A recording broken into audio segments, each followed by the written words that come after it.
Hello and welcome to another session of doing two problems. We've got two problems today that both have to deal with division, although one is probability and one is algebra. Okay, so this first up we have a counting and probability problem, and let's take a second to read it. So as shown in the figure above, not to scale, a circular dartboard made of two circles, one with radius 6, one with radius 11. If a dart is equally likely to land at any point on the board, weird assumption, okay? What is the probability, but usual, that's a usual assumption. What is the probability the dart will land in the shaded region? So, let's see. So in the shaded region, so we just have to compare the shaded to the non-shaded. And that means we need areas, right? So this is a pretty common kind of mode for a probability problem. So the area of the big circle, right, so the area of a circle in general is pi times the radius squared. And they're giving us radiuses directly. No units, right? And it turns out because we're dividing, the units aren't going to make a difference. But it's still been nice to include them. Okay, so in our case here, area of the big circle is going to be pi r squared. Area of the small, pi little r squared. And then the probability, so in the shaded, means kind of ways for shaded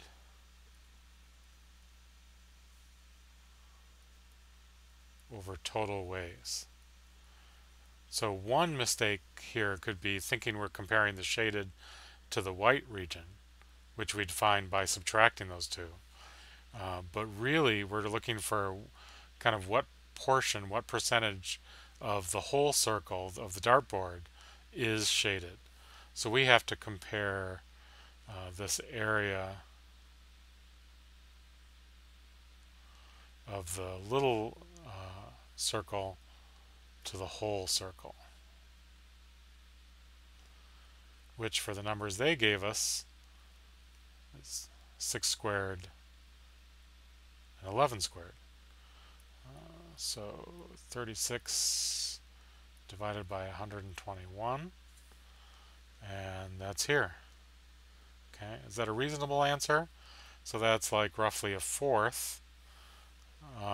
6 is almost half, and when you double size, you double squared area, because when you grow for area, if you double the size, you're doubling in both directions. So the area is like the squared. So the side length might be 2 times longer, but the area is going to be like 4 times greater. So this one makes sense to me. It's here. It's also, I noticed they've got a distractor here in case we forgot about canceling out the pi's. This seems like a distractor because it's asking us to compare radii. 85 is the difference. That's the area of the white. And 1, that would mean that it's a 100% chance of hitting. That just can't be. So even just by process of elimination, I think these are all good distractors. Okay, so that's this first problem. Let me shift over to the second one. Okay, so we have a second problem here, which is asking us to divide, but it's asking us to divide pretty directly. So here it's telling us f divided by g of x, which we add and divide functions by just literally dividing at every value x.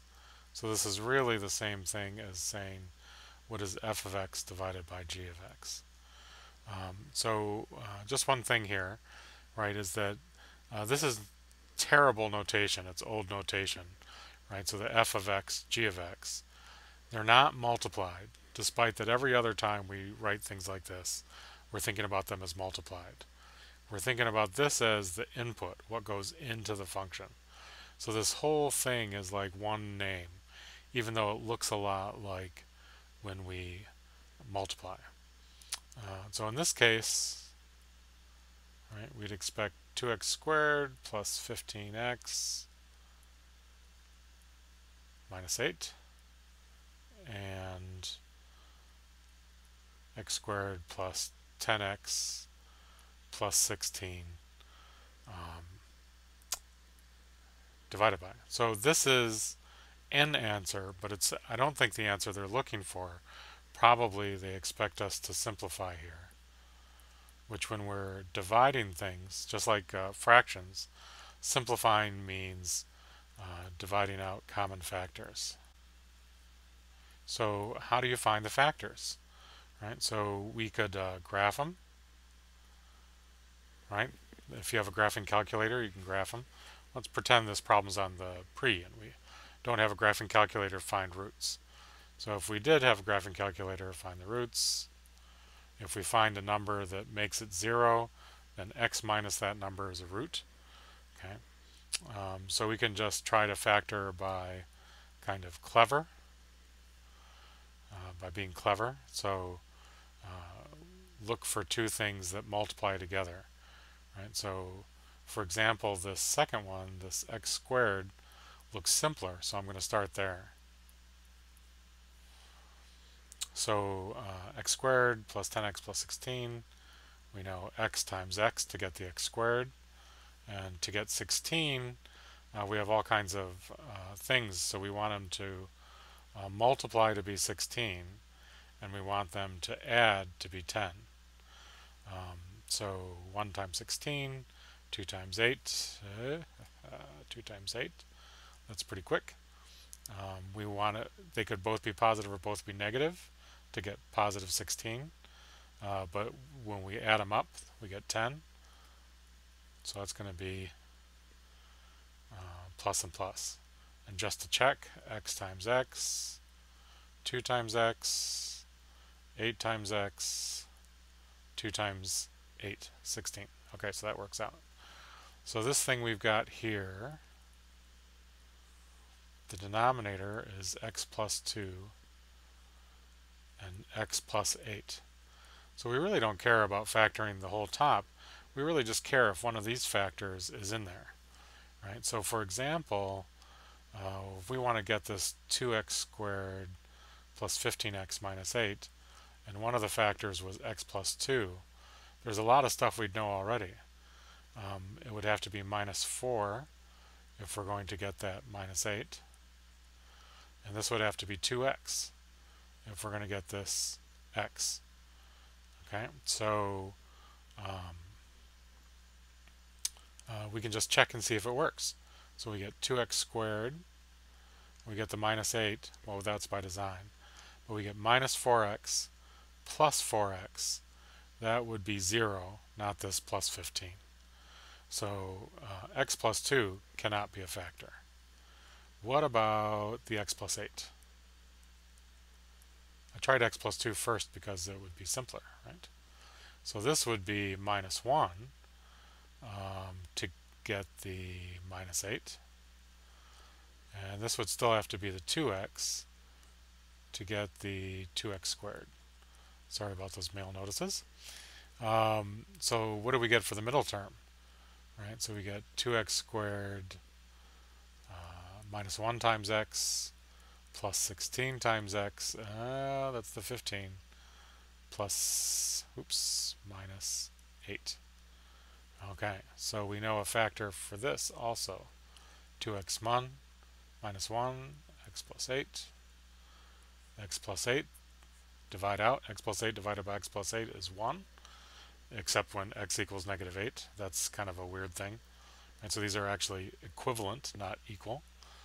But the divided polynomial function, So sometimes these are called rational functions. Simplifies to this 2x minus 1 divided by x plus 2. A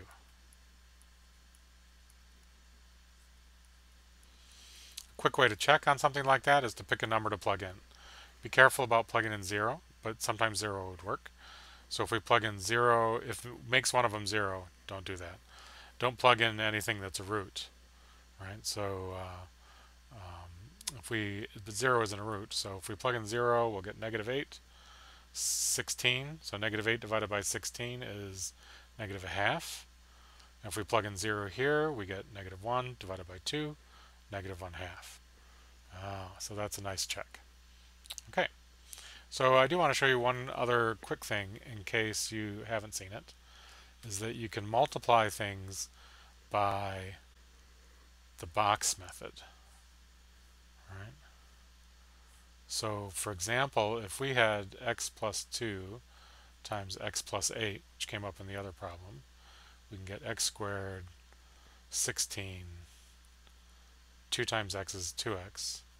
8 times x is 8x. So this has the nice feature that to check, these two multiply to be the same thing. Right? 16 times x squared is 16x squared. 2x times 8x is 16x squared. So you can kind of quick check if you did your multiplication correctly. But what if we want to go in reverse? Right? So we knew x squared plus 10x plus 16, but we didn't know what else it would go. But this is where we know that they multiply to be this 16x squared. And then whatever 2 we put here have to add up to be 10. So that's how we can come up with the 2x and the 8x. Now the last bit would be when we were simplifying this, we were trying to think, what if we had x plus 8 and we wanted to get this 2x squared plus 15x minus 8. Well, this lets us really quickly kind of see, well, we need 8 times minus 1. Minus 1 times x is then minus x. And to get this, we'd need a 2x, because 2x times x is 2x squared. 2x times 8 is 16x. And we can see that if we add these two up,